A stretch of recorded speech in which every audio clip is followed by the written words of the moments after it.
todo mundo pensando que a Diemose é autora. Sabe se ela é Não sei. Ela vai ser Most of my stories are drawn from my own life experiences. I mean, really, almost all of them. My very first book, Baking 19, was about a girl really struggling in her adolescence and through high school, and it very much mirrored what I was going through at that age. And because of that, because I usually take from my own life experiences, when I wrote The Immortals, I mentioned a little bit earlier, I drew from this time of grief that I had just gone through.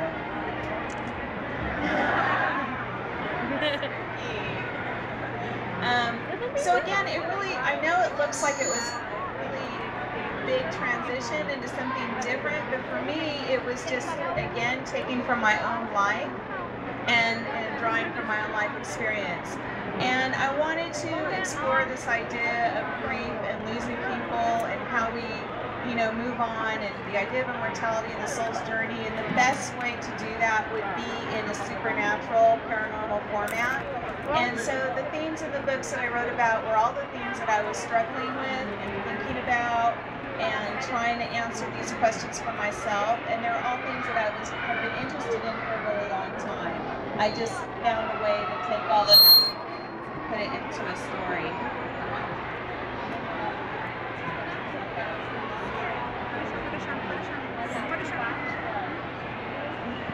Ela sempre parte da experiência pessoal dela, né?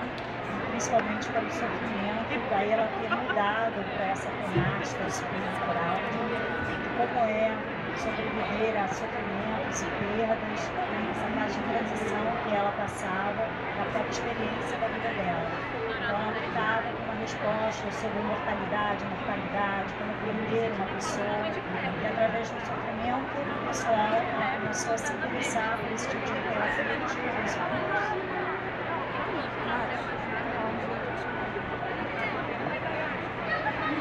Hi, my name is Leandro, and I'm a writer of this book, The Angel's Valor.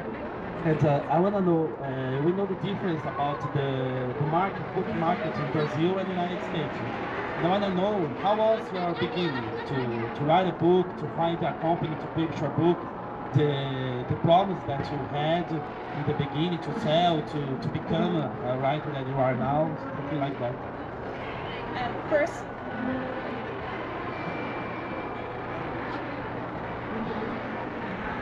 congratulations on your book, because that's a really, really big accomplishment, as I'm sure you know how hard it is to write a book, so it's a big deal. Congratulations. It actually was a pretty tough journey, and I had no idea how difficult it would be to get published. Back when I first got serious about writing in 2001. I was working as a flight attendant in New York City. 9/11 happened, we got huge pay cuts. I knew my job would never be the same, so it was time to finally go after this dream. But, you know, going after the dream, I had no idea how to do that. I just knew that I had a story that I'd always wanted to write, and so I started writing it. I didn't have friends that were writers. The internet wasn't really fully functioning in 2001 like it is now, so there was very little information out there. So I was just kind of writing in this bubble, thinking I was the only one that wanted to be a writer. And then when I finished my book, I had no idea what I was doing, and so I just sent it out to all these publishers, thinking, okay, let's see which one I decide I want. Okay, that's not how it works, as we all know. So really, it took me about 2.5 years of learning how to get published and learning how to write a book that could be published, because that first book I sent out was terrible. I just didn't know it was terrible because I had no idea what I was doing. So I got a lot of rejections, which everybody does. J.K. Rowling was rejected, Stephanie Meyer was rejected. It is just part of the business. It's very subjective, it's very difficult. And those rejections hurt really bad. I'm not going to pretend that they don't. But they're also going to prove to you how bad you want it. You're either going to stop at that point, or you're just going to keep going. And for me, it just made me stubborn. I said, okay, I'm gonna figure this out. I'm gonna learn what it's gonna take to get this done. So it just made me more serious about it. So I took all kinds of writing classes. I revised that book so many times, and I finally, through a friend, introduced me to an agent. He read it, and he gave me the best advice that anybody at all during that whole 2.5 years. He told me to read a book called Story by Robert McKee. If anyone in here is a writer, and anyone in here has problems with plotting, because that was my problem, I highly recommend that book. And I'm sure it's translated into Portuguese because he's a huge Hollywood screenwriting guru. And by like page 25, I knew what I was doing wrong. And so I took my book and I was ruthless with it. I cut out, you know, you have these little things that you write, you think they're really clever. They're not all necessary though, you know. If it's not moving the plot forward, get rid of it.